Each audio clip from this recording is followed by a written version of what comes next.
Well, hello everybody, and welcome back to G-Bear's Off-Grid Ways, a homestead in the desert. I'm sorry I haven't posted in the last couple of days, but my water delivery got screwed up. I haven't got the water delivery yet. The truck is broken down. Don't know when I'm going to get a water delivery. I'm down to my last 200 gallons of water in my tank.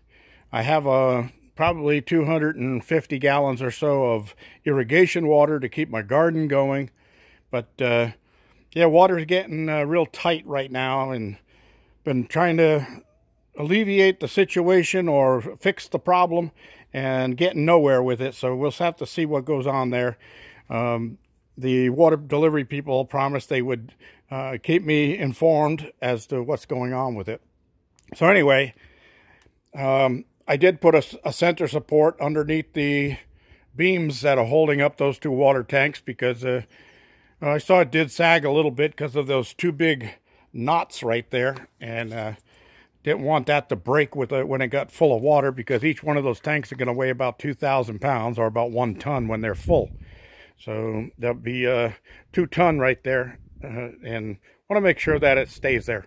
All right, so this area is where my fire pit and my swing and all that stuff used to be, and I moved all that stuff down here now on the other side of the cabin.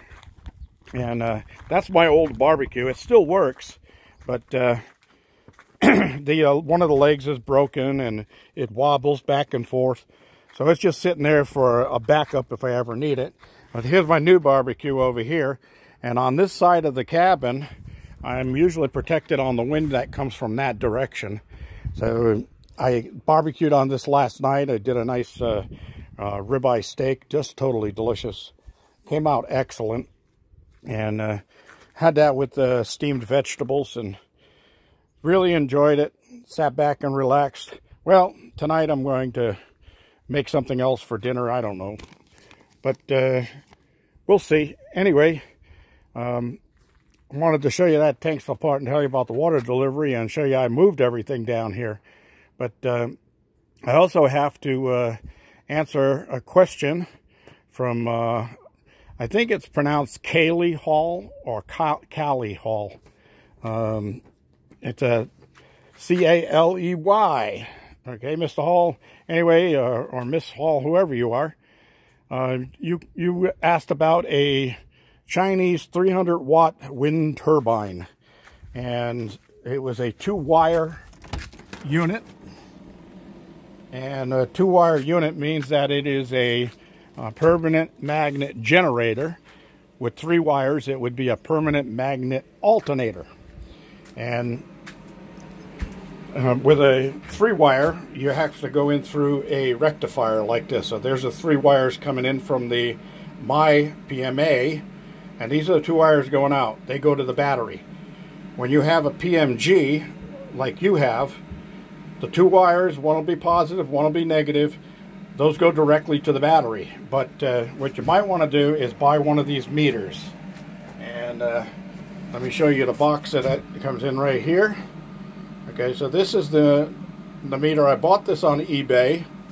And 150 amps should be more than enough for what you need for that one little PMG you have. But the reason you want to run that through is you're going to take the 2 wires that come in off of the your PMG and put those onto the red and black going into the meter on the input side, and then on the load side, on the output side, those go to your battery. And what that will allow you to do is allow you to read on here what kind of output you're making. Now this is right now 0.0 watts because there's no wind here. My turbine is not moving, so there's no power there. But this gives you volts max, watt hours, amps peak, watts peak. Okay, so it'll flash through those, and then here it'll tell you what you got in your batteries. So that's the power in your batteries. This amps up here at the top, that'll only show numbers when the thing is generating. So it'll tell you how many watts and how many amps you're generating. Okay, now remember, I've said this before in some of my prior videos. Remember that if you got a 300 watt wind turbine and it's rated for 50 miles an hour, 50 miles per hour. Okay, well, that means that turbine will only produce its maximum output of 300 or 400 watts at that maximum wind speed. At lower wind speeds, you're only going to get a fraction of that output. So that's why you would want a meter like this on there, so you can see exactly what you're getting. If you don't have a good windy area and you only have a 300 watt turbine, and it only runs at, say, well, let's say its max rating is 50 miles per hour, but your average wind speed is only 10 miles per hour, you're only going to get 1/5 of the maximum output of that wind turbine. So it really doesn't make sense to spend money on one unless you have windy nights and you want that little extra charge through the night to keep your battery banks charged up. Otherwise, it's worthless.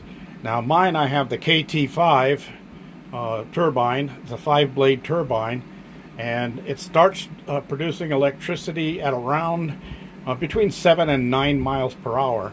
But at that point, I'm only making just a few watts. It's really nothing to write home about.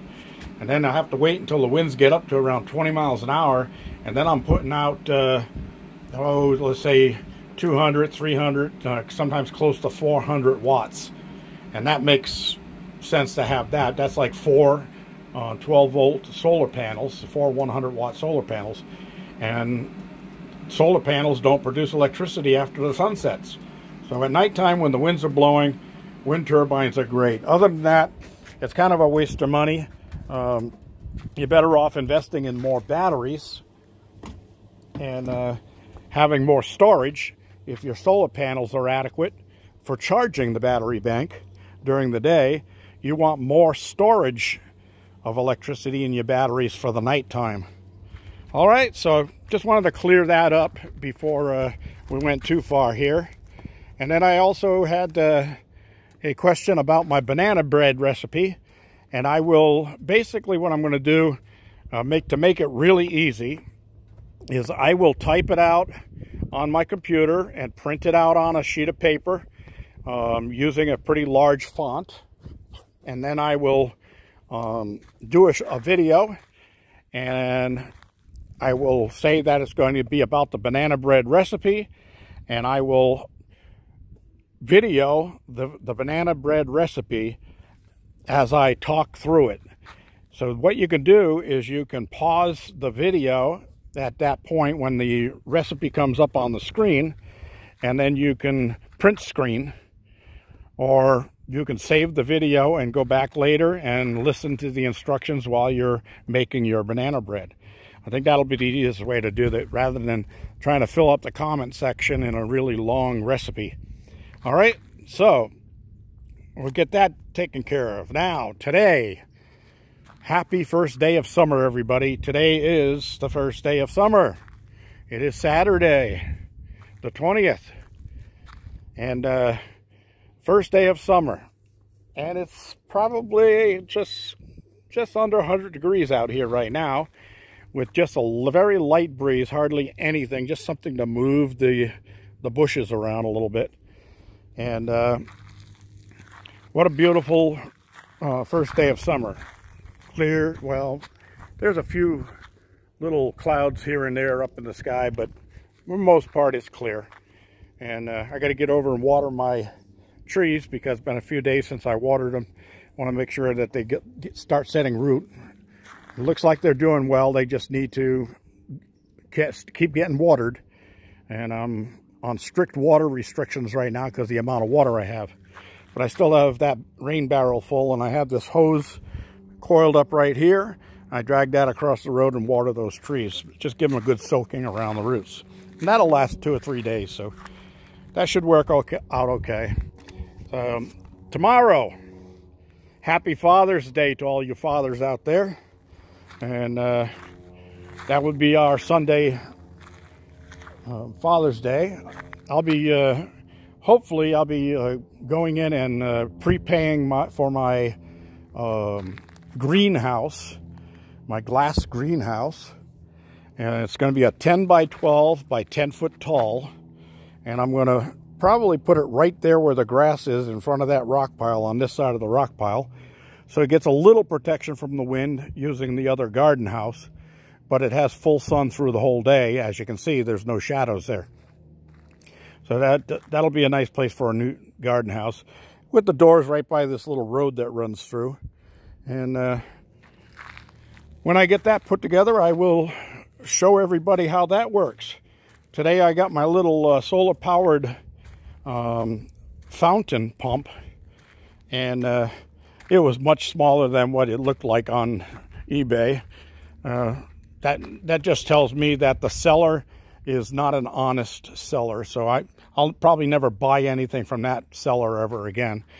But now I got to go back online and get a better water pump, and I'm going to be setting up, like I said, a PWM controller on my 50-watt solar panel up by the water tank, and put a battery inside, a single battery. 35 amp hours should be enough. And I have some 12-volt digital timers, so I can set a 12-volt digital timer to shut it off an hour after sunset and keep it off all night long, and then come on an hour before sunset, so it just runs on the battery for those 2 hours each day. The rest of the time it'll be running off solar. That's my plan, and I'm sticking to it, everybody. So to leave you with the last bit of this, well, the weather reports have all said that there wasn't supposed to be any more winds this week. Yesterday I had planned a barbecue, and by 3 o'clock the winds come up and we're gusting about 17 miles per hour. So they lied. You know, people that do online weather reports, whether it's on the internet or on TV or on radio or whatever, it's called broadcasts, predictions. They mostly all belong to the AMS, which is the American Meteorologist Society. And they have a conference every year, usually held in Boston, pretty close to where the headquarters to the AMS is. Well, they just, in January, I think it's around January 15th or 13th or somewhere around there, right in the middle of January is where they all go there for their conference. And they all discuss different ways of detecting weather and more accurate ways of predicting weather and all of that. So I like to call that, are you ready for this? This is a bearism. I like to call that nerds of the weather flocking together. I'll leave you with that, everybody. Don't forget to give me a thumbs up down there, please. Oh, right down there.